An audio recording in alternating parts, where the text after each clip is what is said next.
them till I die. Raise the banner, let it fly. High through the rain, through the fire. This is my club, my only desire.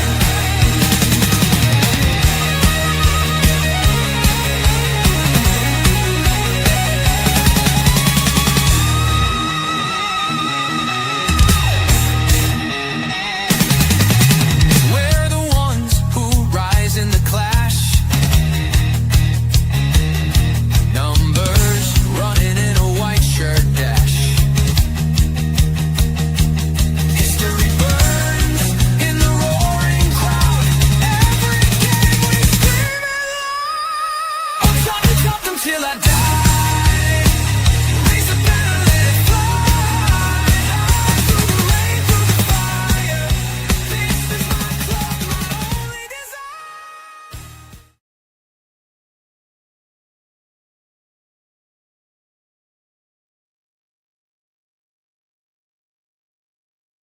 2 We Die, your home, Tottenham, past, present, and exciting future under Thomas Frank. And this is your before the whistle for Manchester City versus Tottenham Hotspur. And guys, this is the lineup for the game. We're starting with Vicario in goal. We're starting with Porro, Romero, Van der Ven, Jess Spencer's a back four. We've got a mid for three of Papa Sarr, Johan, Paulinia, and Bentancur. And then we've got a front three of Kudus, Richarlison, and Johnson. What do you think of that lineup, guys? I'm surprised he didn't go with the three at the back. I'm really shocked at that.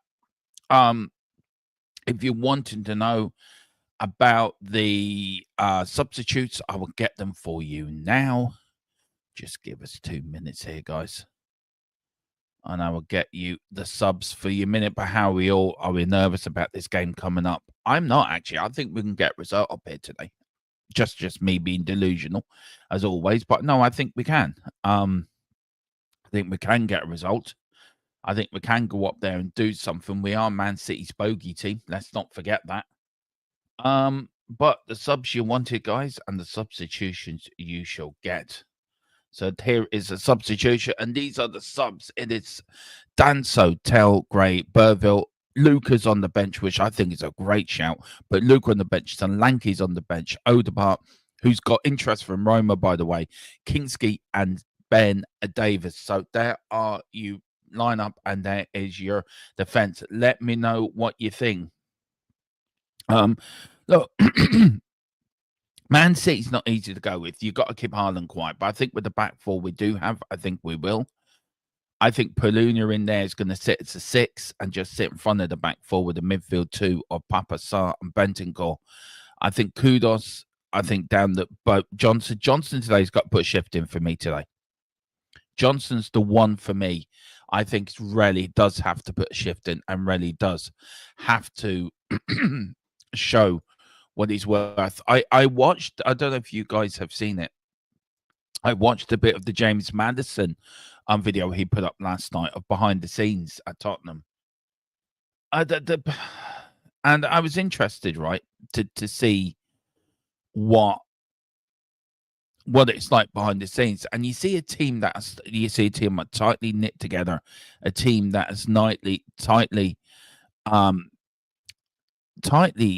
all together as brothers, which is great to see. I want to say big up to Shamu, big up to Gerard. Long afternoon if they don't put a shift in. Look, Gerard, I think they will put a shift in, but I think we can get a result up here today. Those who are on the bench offer nothing. That's the hard truth. But look, I think Tell offers you something. I think Solanke offers you something. I think Odegaard offers you something. Bergville definitely offers you something. He can come into the midfield and do his job. I think Ben Davis, I agree with you, shouldn't be there. I think Ben Davis should be gone. I think Tell, and everyone offers you something bar Ben Davis. I think Kingsley, of course, the goalkeeper. I think he's a capable goalkeeper as well. So I do feel that bench does offer you something. And I'm a bit surprised she's had that, David, in a way. But look, each to their own, I suppose. Each to how you feel about the team. Each to your own, how you see the team going forward. But look, there was another graphic I found out which was really interesting. I want to make sure I get the right graphic here now. Is it that one? Or is it that? Let's see. No, it's not that one. I think it's that one. Yeah. There's another graphic I find. Man City's improvement in the defence. Now, if you look at the Premier League since the start of April, they've had 10 games at the Etihad. Man City topped that league with 10 games with 7.6 shots faced per game. Man United, 10 games, 8.9. Chelsea, 9.3. Newcastle, 10. Arsenal, 10.2. So Man City at the top have had the most improved defence since April, before the end of last season. And they started up again. You know, you look at the first game against Wolves to beat 4-0. But it's Wolves. Today's the first day that Man City have made possibly a top 6, top 7 side. I know everyone's not going to agree with me that Spurs will be top 7 side. We do need to improve the squad. That is for later shows, probably tonight, tomorrow, whatever. With the way our transfer window is going, I do have some news, but I'm waiting on confirmation on what I can say and what I can't say. There's some more rumors going around. So we will wait and see on that, guys. But you know, it does show. It does show that Man City are a tough nut to crack. They are, successful for a reason. Pep's teams are difficult to play against. There's no question about that. But when you look at Tottenham, we have been the bogey side, and if you look at the last, couple of years up at the Etihad, we have beaten them. I mean, I said it yesterday in my pre-match show. If I can get it right, this is the one. Where is it now? I said it yesterday in my pre-match show. If you look at that, guys, right, out of the 56 times we have played Man City, we've won a total of 29 of them. We've won 17 at home and 12 away. So we've got a slightly better record than Man City when it comes to playing at the Etihad. They've won only 11 times against us in 56 at home. We've won 12 away. If you look at the last sort of 5 games, okay, the beat is at our case, but just look at the Etihad. 4-0, we won up there last season. We've got the 3-3 draw as well the season before. We've got the 1-0 win at our place the season before that. So Man City, in the last 2 games, have not beaten us there at the Etihad. And we've scored 7. They've only scored 3 against us if you put the 2 games together. Man City 1 win in the last 5 against us. And the last 4, against us. So I don't know where this doom and gloom is coming from. Yes, the squad isn't great. Yes, there could be improvements made. Yes, we could be better. We could have done better in the market, and we've still got another week to go, by the way. So I think all this doom and gloom, I think needs to needs to stop. But I think we can do it. I think we can go up there and do a job. This Man City, we're not playing against prime Barcelona or prime Bayern Munich or top teams in Europe. I just don't think that Tottenham should fear anyone. And I get it. I do get it. I do get it that people think, oh God, it's Man City. So what? Absolutely, so what? We can go up there and do a job. And I call me, whatever you want, but I think we can go up there and do something. But look, guys, it is a tough game. It is going to be tough. It's not going to be easy. Of course it's not. But I think the tactics have to be spot on today. And again, I'm very surprised he hasn't gone with the 3. I'm extremely surprised. Big up to Gerard. He says, as in the starting 11, you could not count on the bench to do a job. We found that out against Paris. I agree. We found that out against PSG. I do agree. I do feel we learned a lot from that game.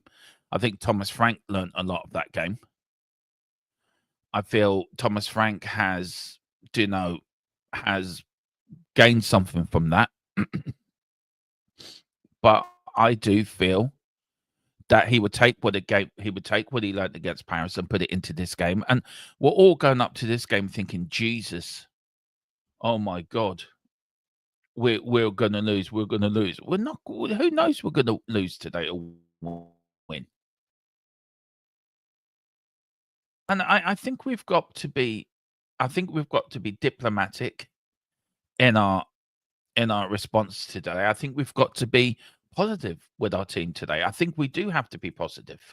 I think we do have to be optimistic that we can go out there and do a job. And look, we've got this thing against City. City don't like playing against us. We've got to use that for an advantage. And if anyone thinks that we can't go up there and do a job, I know we're all Spurs fans at the end of the day, and we're all disappointed with the Eze deal, and we're all frustrated with the ownership, and rightly so. And I think if we are frustrated with the ownership, I think the away fans have to let the owners know. They are up there today trying to sort out the Savinho deal. Can you imagine if we got Savinho in and another two players in? Would that change the window for you? Probably not. I think somebody said it to me last night, and I think made a very good point of putting it out, that it papers over the cracks. It papers over what we're trying to build here. But I would take it all day long. Of course we would. Of course we would. But today, imagine today, we win today, we go up to the top of the table for about a couple of hours. How important would that be psychologically for us to go 2 wins out of 2, the start of a Premier League season, go to the top of the league for a couple of hours and sit there? How much confidence would that put into the players? How much confidence would that go into the group? How much confidence would that put into the fan base? We've had such a disappointment today, or the last couple of days, with Eze, with not getting transfers over. The team today need to build some confidence and put something back into our fan base that we absolutely are, for the next week, we're happy. And I would love today if we got result and Leeds actually got result against Arsenal. How lovely would that be? How great would that be if we did that? If that happened, I doubt Leeds will beat Arsenal, but I would love to see it happen. But it's these players on the pitch today, these 11 players. Paulinho, I think he was a great sign. I think he's the number 6 we've been looking for. Kudos on the right, I think a great signing. He's the winger that we've been looking for. We need a cam, and we need a left winger, we need a centre back, and possibly a left back. We're not going to get 4 players in before the end of the window.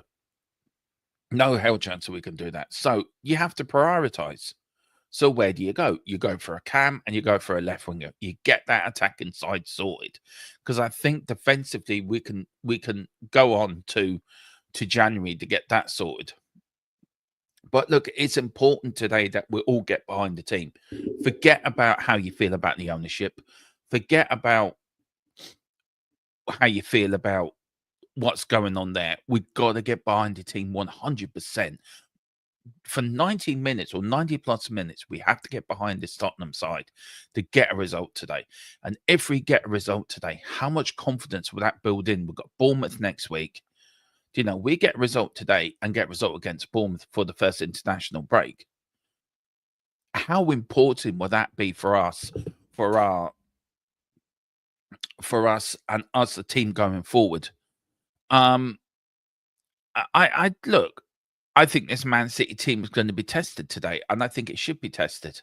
I think we will test it. But we need to do our defensive start. We need to be confident in what we're doing. We need to be confident on how we set up. But all we keep doing is talking about is the ownership. All we do is keep talking about who we didn't buy. Eze isn't coming. Get over it. Let's concentrate on this game. Let's concentrate on what's rest of the window and see where we go. Do I think the ownership needs to go? Yes. Do I think Levy needs to step down because of his incompetence and because he's probably I think he's now job become untenable. Yes, I do believe that. But for 90 minutes, I'm turning up today getting behind the team because I'm a Tottenham Hotspur fan. I'm not a Daniel Levy fan. I'm not an Enid fan. I'm not a whatever. I'm a Spurs fan. So I'm today for 90 plus minutes, I'm going to concentrate on supporting my team. Interviewer Hotelkin to press pre-game should have asked about Savinha the Spurs. I think so too. As in terms, what's the weather like? It's a lovely day in Wexford, actually. The sun is splitting the trees. The birds are singing. It's a lovely, lovely day. It really is, man. It is great. But I think today's important. I really do. But guys, look, that is it for me before the whistle. Oh, big up to David Clark. I'd rather see Danso in instead of Johnson. So you're going for 3 at the back then, David. Would that be your reason for that? I'm surprised he hasn't gone 3 at the back. I thought he would do today, but there's something we might see during the game, actually, that he may go 3 at the back. But guys, I'm going to leave it there. That was your before the whistle. Look, we will be back in about 10 minutes for the start of the watch along, where we look, see can Tottenham Hotspur spring a surprise and beat the so-called mighty Manchester City at Etihad Road, where we have a very good record up there. So come on, join me for that. Look, let's enjoy the game today. Let's forget about all the politics, all the bullshit, everything like that. Let's just concentrate on the game and enjoy the game. So come on, you Spurs and Big Thomas Frank. Where's